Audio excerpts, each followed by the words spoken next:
Hi everyone, welcome back to the channel. तो काफ़ी सारे यूएस एनआरआईज कंफ्यूज रहते हैं कि यूएसए में घर खरीदना चाहिए या नहीं खरीदना चाहिए। तो इस वीडियो में आई विल टेल 4 रीजंस जब एक यूएस एनआरआई को यूएसए में घर खरीदना चाहिए। तो रीज़न नंबर 1 है वेल्थ क्रिएशन। तो घर खरीदना एक बहुत अच्छा वेल्थ क्रिएशन टूल हो सकता है, प्रोवाइडेड कोई इंसान लॉन्ग टर्म विजन लेके चले।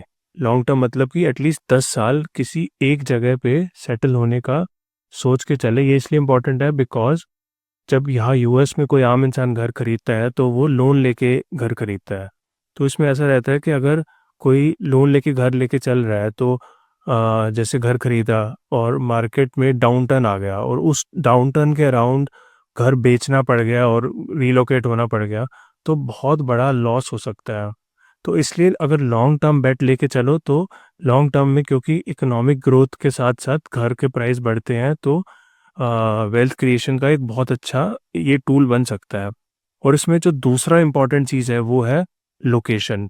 लोकेशन इसलिए इम्पॉर्टेंट है बिकॉज सभी घर के प्राइसेस नहीं बढ़ते हैं, उन्हीं घर के प्राइसेस बढ़ते हैं जहाँ पे इकोनॉमिक एक्टिविटी बढ़ रही है, जहाँ पे जॉब्स क्रिएट हो रही है, इंफ्रास्ट्रक्चर बढ़ रहा है, जहाँ पे लोग आना चाह रहे हैं, जहाँ पे एक्टिविटीज़ हो रही हैं, इवेंट्स हो रहे हैं। जैसे फॉर एग्जांपल अभी सैन फ्रांसिस्को या फिर सिएटल में जो घर है बड़े शहर में, वहाँ घर के प्राइस इसलिए ज़्यादा नहीं है क्योंकि वहाँ घर बनाना ज़्यादा प्राइस में महंगा पड़ रहा है। वो तो एक रीज़न है ही है, बट उससे बहुत बड़ा रीज़न जो है वो ये है कि उसके अराउंड बहुत सारी कंपनीज़ हैं, उसके अराउंड बहुत सारे लोग रह रहे हैं और लोग खर्चा कर रहे हैं, और वहाँ पे बहुत सारे एंटरटेनमेंट की एक्टिविटीज़ है। तो वो सराउंडिंग्स की जो इकोनॉमी है उसके कारण घर का प्राइस बढ़ता है। तो ये बहुत इंपॉर्टेंट है कि किसी ऐसी लोकेशन पे घर लिया जाए जहाँ पे इकोनॉमिक एक्टिविटी है और एक लंबे टाइम के लिए वहाँ पे रहा जाए। तो ये एक वेल्थ क्रिएशन का टूल इन दोनों का कॉम्बिनेशन बन के ही बन पाता है। और उसके बाद रीज़न नंबर 2 आ जाता है स्टॉक मार्केट। अब स्टॉक मार्केट कैसा है कि अगर कोई इंसान ऑलरेडी हैविली इन्वेस्टेड है स्टॉक मार्केट में, तो ये बहुत अच्छा रीज़न है कि घर लेने का, बिकॉज वो तुम्हें एक फर्दर डाइवर्सिफिकेशन देगा। और ऑल्सो एक हेज का भी काम कर सकता है, बिकॉज ऐसे बहुत सारे टाइम्स रहे हैं हिस्ट्री में जब स्टॉक मार्केट स्टैगनेंट रही है और घर के प्राइसेस इंक्रीज हुए हैं, या फिर स्टॉक मार्केट बहुत बुरी तरह गिरी है because of some geopolitical event और घर के प्राइसेस स्टैगनेंट रहे हैं। जैसे इसका एक एग्जांपल भी है, 1970s में यूएस में जब स्टैगफ्लेशन आई थी, तब 10 साल तक स्टॉक मार्केट स्टैगनेंट रही थी और housing market did really well. तो ये हाउस अपने पोर्टफोलियो में ऐड करना एक बहुत ही अच्छा मूव हो सकता है for diversification as well as hedging.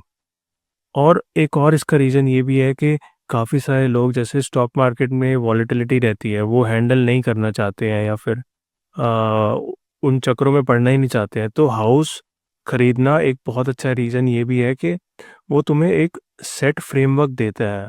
इसमें तुम्हें कोई टेंशन नहीं लेनी कि कब तुम्हें इन्वेस्ट करना है कब नहीं करना, बिकॉज घर में तुम हर महीने ईएमआई पे करते जाओ और एक वो सेट फ्रेमवर्क है, तुम्हें कोई डिसीजंस नहीं लेने हैं उसमें, बस एक ही डिसीजन लेना है कि शुरू में घर कहाँ लेना है और कितने बजट का लेना है। उसके बाद वो तुम्हें लाइफ लॉन्ग एक 30 ईयर्स का जैसे लोन का स्ट्रक्चर होता है, तो तुम्हें एक फ्रेमवर्क मिल जाता है इन्वेस्टमेंट का। जबकि स्टॉक मार्केट में ऐसा रहता है कि कभी कोई इवेंट हो गया जियो पॉलिटिकल और प्राइसेस गिर गए, तो घर तब उस वक्त इन्वेस्ट करना चाहिए नहीं करना चाहिए। तो बहुत सारे डिसीजन मेकिंग है स्टॉक मार्केट में, और अगर कोई उस डिसीजन फटीग में नहीं पड़ना चाहता तो हाउसिंग में इन्वेस्ट करना एक बहुत ही अच्छा ऑप्शन है उसके लिए। तो उसके बाद रीज़न नंबर 3 है घर खरीदने का, वो है लाइफस्टाइल।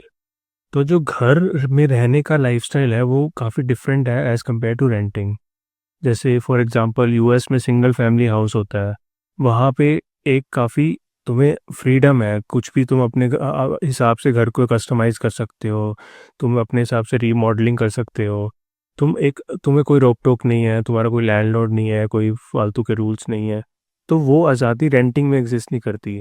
तो अगर किसी इंसान को इस टाइप का लाइफस्टाइल जीना है, ऑल्सो जैसे घर में काफ़ी स्पेशियस रहते हैं एज़ कम्पेयर टू अपार्टमेंट्स जो होते हैं, या फिर जैसे घर में एक बैकयार्ड होता है, उसमें तुम अपनी गार्डनिंग कर सकते हो, उसमें तुम अपने पर्सनल कुछ छोटे मोटे प्रोजेक्ट्स कर सकते हो, या फिर तुम्हें खेलने की जगह चाहिए या फिर पार्टी की जगह चाहिए, तो वो सब घर में तुम्हें एक आज़ादी है, जो कि रेंटिंग में रूल्स हैं बहुत सारे। तो अगर किसी इंसान को उस टाइप का लाइफ़स्टाइल चाहिए तो house buying is a great option, provided you are ready for the downsides. इसमें डाउनसाइड्स ये हैं कि कभी मेंटेनेंस वर्क हो गया, कभी कुछ रिपेयर हो गया, कुछ अनएक्सपेक्टेड खर्चा आ जाता है इसमें। तो इन सब चीज़ों के लिए रेडी अगर हो, जैसे फॉर एग्जांपल मेरा एक दोस्त है, वो घर में रहता है और उसका कुछ हीटिंग यूनिट ख़राब हो गया था और उसको कई हफ्ते लग गए उसको ठीक कराने में।